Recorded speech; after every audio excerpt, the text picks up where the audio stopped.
एक गुरु का एक शिष्य बहुत बेचैन था। जब भी वह भिक्षा मांगने के लिए बाहर जाता तो उसे वहां दुख दर्द तकलीफ दिखाई देती। यह सब देखकर वह दुखी रहने लगा। वह ईश्वर से प्रार्थना करता कि सबको सुख दे, खुशी दे।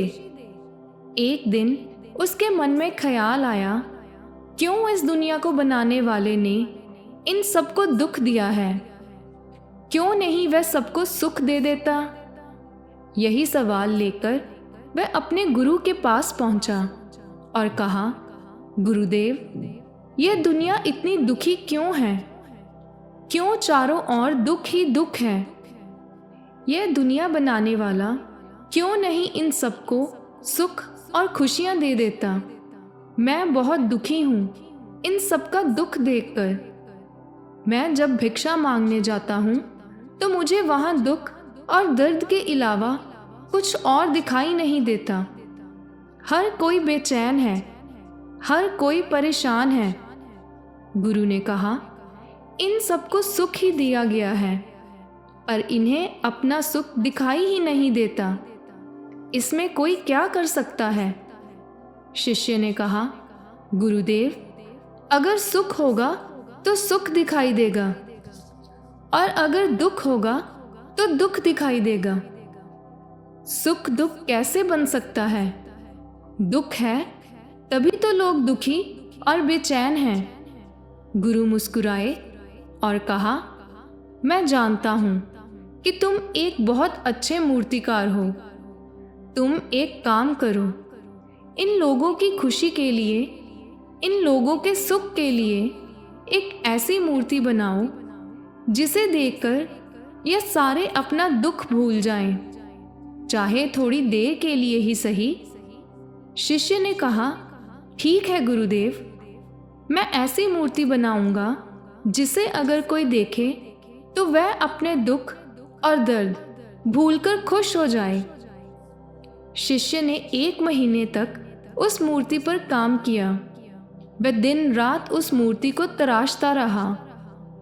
1 महीने बाद जब उसकी मूर्ति तैयार हो गई, तब वह गुरु के पास आया और कहा, गुरुदेव, मैंने वह मूर्ति बना ली है। आप मेरे साथ आएं और उस मूर्ति को देखें। जो भी उस मूर्ति को देखेगा अपने दुख और दर्द भूल जाएगा और खुश हो जाएगा। गुरु उस शिष्य के साथ उस मूर्ति के पास पहुंचे। मूर्ति बहुत सुंदर थी। शिष्य ने एक सुंदर लड़की की मूर्ति बनाई थी जो बहुत दिव्य थी, देवी दिख रही थी। उसकी मुस्कान ऐसी थी कि कोई भी उसमें खो जाता और अपने दुख दर्द भूलकर खुश हो जाता। गुरु ने कहा, बहुत खूब, बहुत सुंदर मूर्ति बनाई है तुमने। जरूर ही यह लोगों को उनके दुख से बाहर निकलने में मदद करेगी, पर मैं चाहता हूं कि तुम इस मूर्ति के चेहरे पर कहीं पर भी एक ऐसा निशान बनाओ जो दिखाई न दे। शिष्य ने कहा, पर क्यों गुरुदेव? गुरु ने कहा, यह मैं तुम्हें बाद में बताऊंगा। शिष्य ने उस मूर्ति के चेहरे पर एक छोटा सा निशान बना दिया जो ज्यादा दिखाई भी नहीं दे रहा था।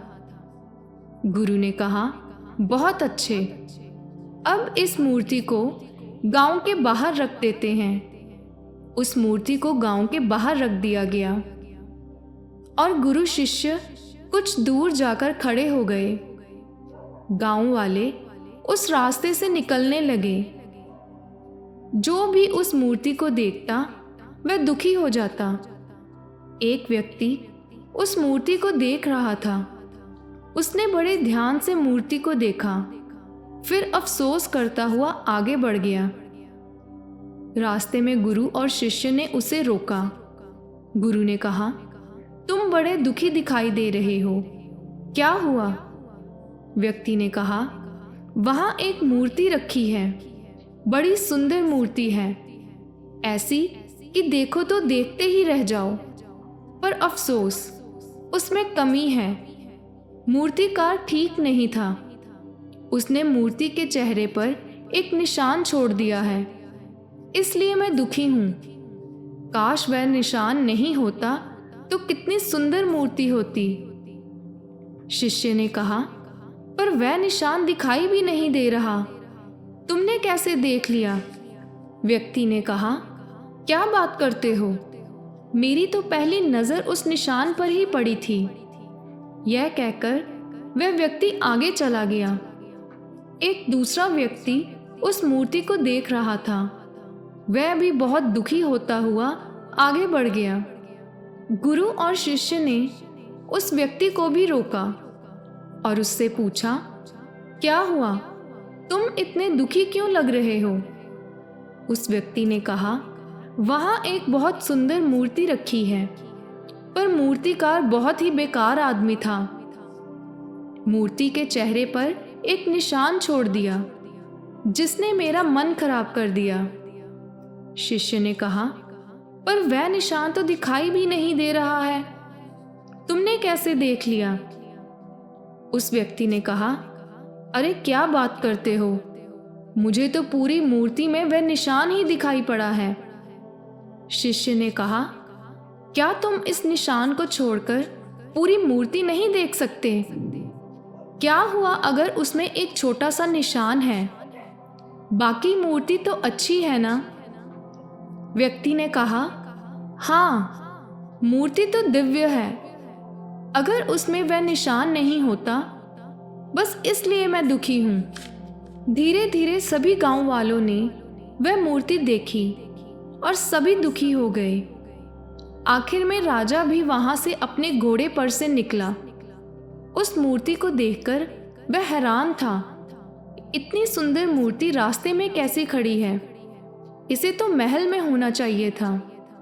पर फिर भी वह दुखी हो गया और उस मूर्ति को छोड़कर आगे निकल गया। गुरु और शिष्य ने उस राजा को रोका।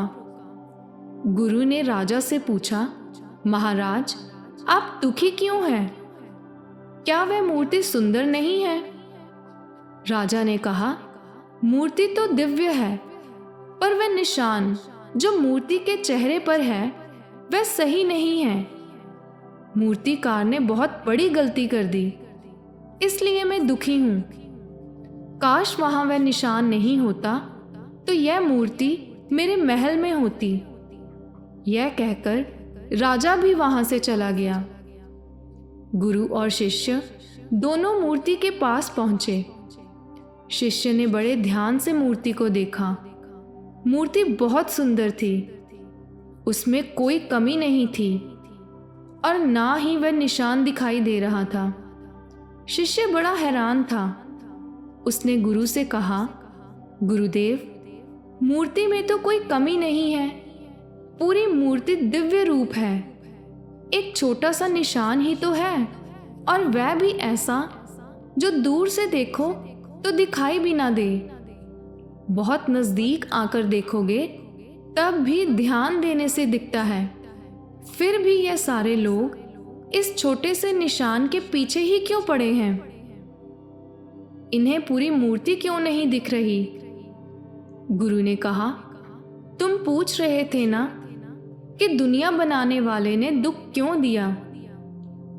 उसने दुख नहीं दिया, उसने तो इन्हें सुख देने की सारी व्यवस्था की थी। पर यह सब पूरी मूर्ति नहीं देखते, यह सिर्फ कमी देखते हैं। यह पूरा सुख नहीं देखते, उसमें एक छोटा सा दुख ढूंढने में लगे रहते हैं। जैसे तुम्हारी मूर्ति में इन्होंने सुख की बजाय दुख ढूंढ लिया, ऐसे ही इनके पास सुख ही सुख है, पर यह उस दुख में खोए रहते हैं जिसका कोई वजूद नहीं है। जैसे तुम्हारी मूर्ति में उस छोटे से निशान का कोई वजूद नहीं है। शिष्य ने कहा, ऐसा क्यों गुरुदेव? गुरु ने कहा, बेचैन मन के कारण। यहाँ सब बेचैन हैं।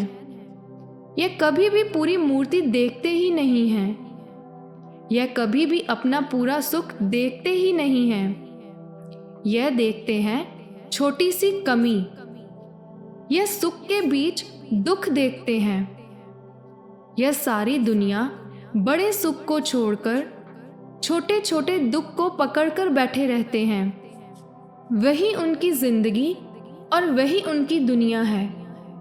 जिस प्रकार इस मूर्ति को बनाने वाले को लोग दोष दे रहे थे, उसी प्रकार इस दुनिया बनाने वाले को भी सभी लोग दोष देते हैं। जबकि इसमें गलती किसकी है, मूर्तिकार की या मूर्ति को देखने वाले की? शिष्य ने कहा, गुरुदेव, क्या इन्हें सुख मिले ऐसा कुछ विकल्प नहीं हो सकता? गुरु ने कहा, हमने बताया ना, सुख तो इन्हें मिला हुआ है। इन्हें वह एक छोटी सी कमी छोड़कर पूरी मूर्ति देखनी होगी, तभी तो इन्हें अपना पूरा सुख दिखाई पड़ेगा। शिष्य ने कहा, और इसके लिए क्या करना होगा गुरुदेव?